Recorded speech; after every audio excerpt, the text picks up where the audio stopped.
So good morning, Dr. Habib. Welcome. Why don't we start in general? ABMS, what is it?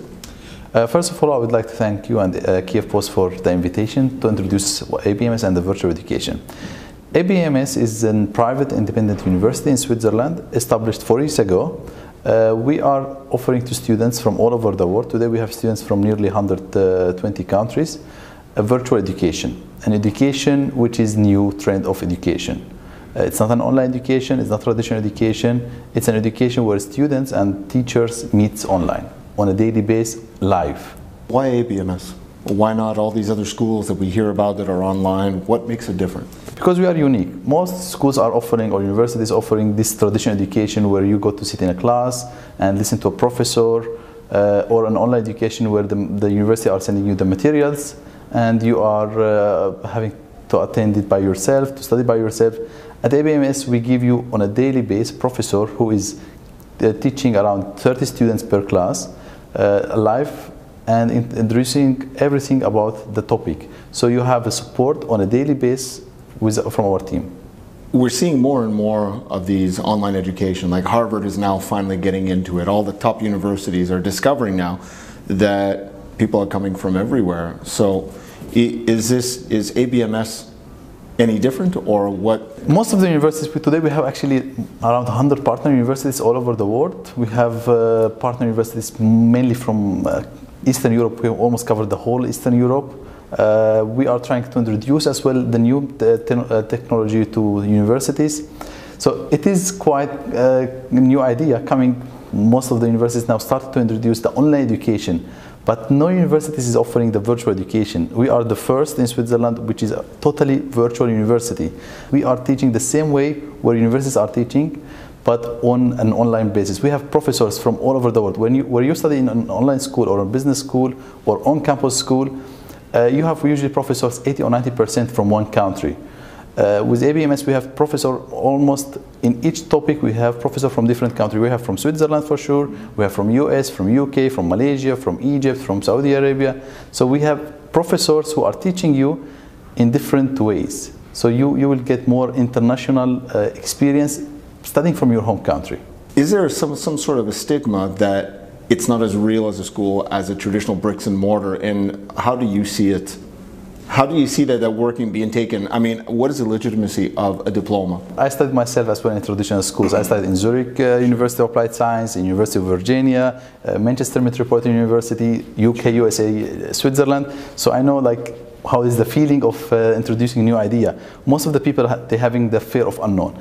That's why we have a partner. Is it accepted? This is the question. Yes. I mean, to the general public. Yes. That's why we have the opportunity for all our students to have a joint degree or a double degree from around 10 universities today. So we work with universities in all over the world. We work with UK, with Poland, for example, with University of Dąbrowa Górnicza. In Ukraine, we are here today. In Ukraine, we work with 2 universities, Taras Shevchenko National University of Kyiv, with Taurida National University. We work as well with Mexico, with Nicaragua, with Zambia, with Jordan. So we have partners from all over the world in order to make our students, if they wish to have a joint degree or a double degree, from another university in their home country or near country, that they can have it. So in addition to our degree, the student can easily just register himself for a joint degree or double degree from another university. Do you find that in today's reality of the real world, now that they're saying that in the United States, for itself as a good example, is that 34% of the workforce is freelance or independent workers that are working on their own schedule when they want to, and it's supposed to grow by 2020 to roughly 50%. These are just numbers. I can't verify them, but these are just from what I was reading.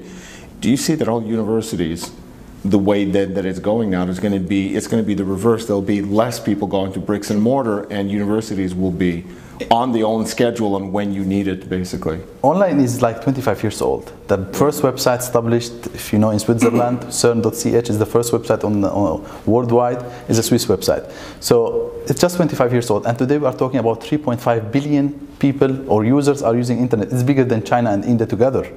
So in 25 years, the internet has exceeded any country. The same with online. I believe students now becoming students are interested to study more online because it's more flexible.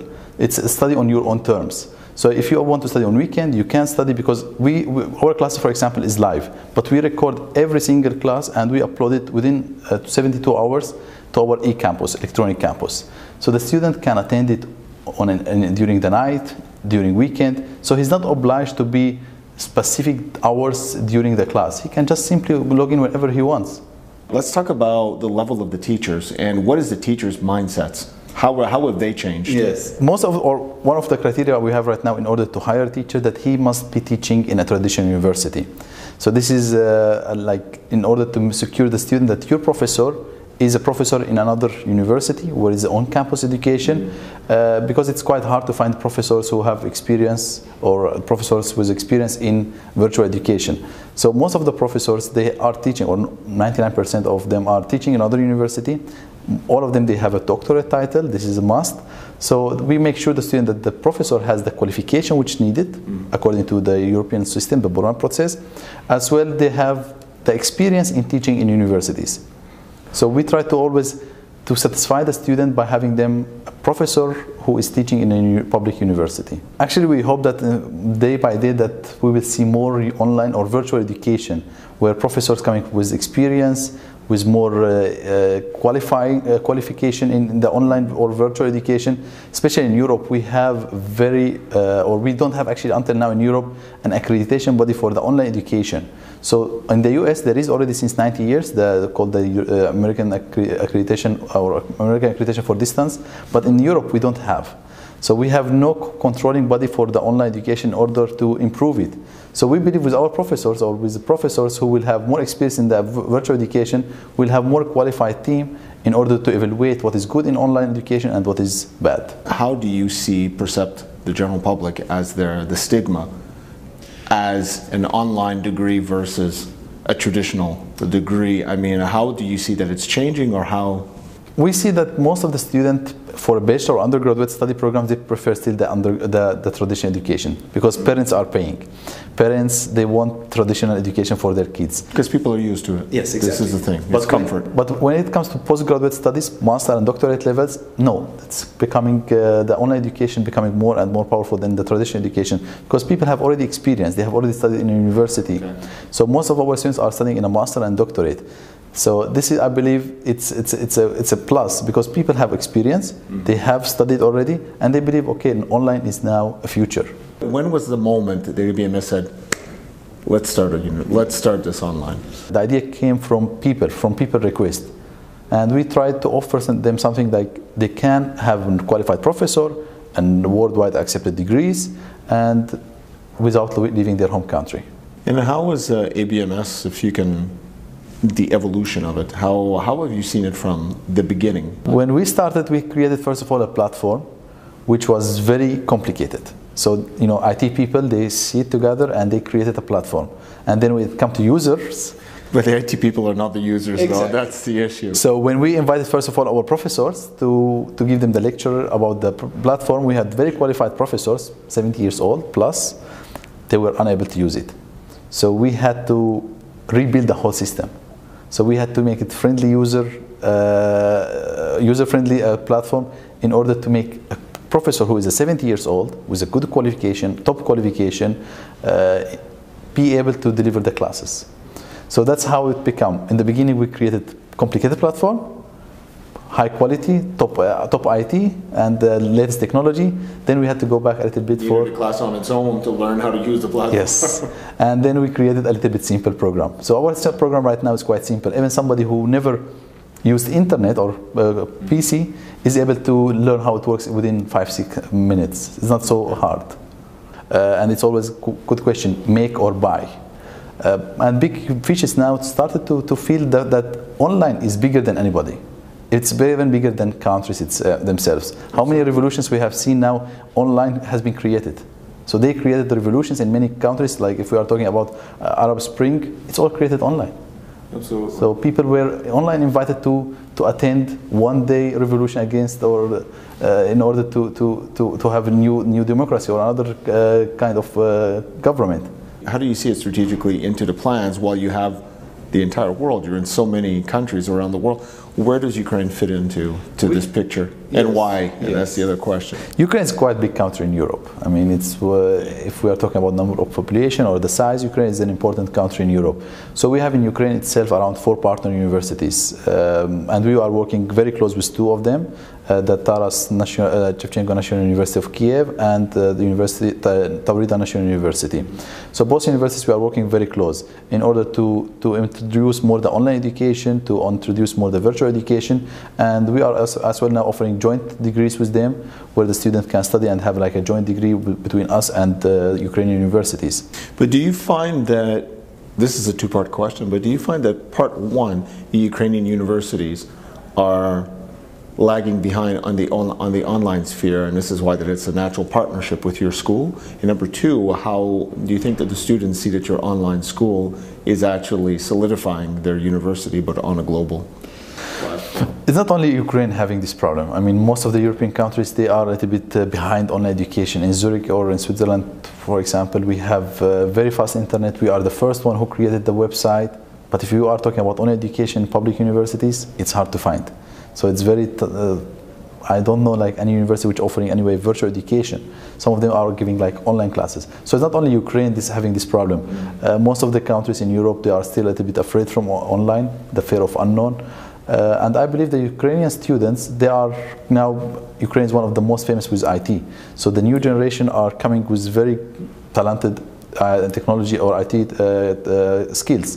So I believe the Ukrainian students are very potential students for introducing the virtual education or online education to other European countries. Do you see that not only in Ukraine but for every government globally or across Europe, do you see that the online experience is going to practically become mandatory as part of an education? Most of the countries now, like I believe in Finland, if I'm not mistaken, they start to teach the kids from the 1st grade about computer.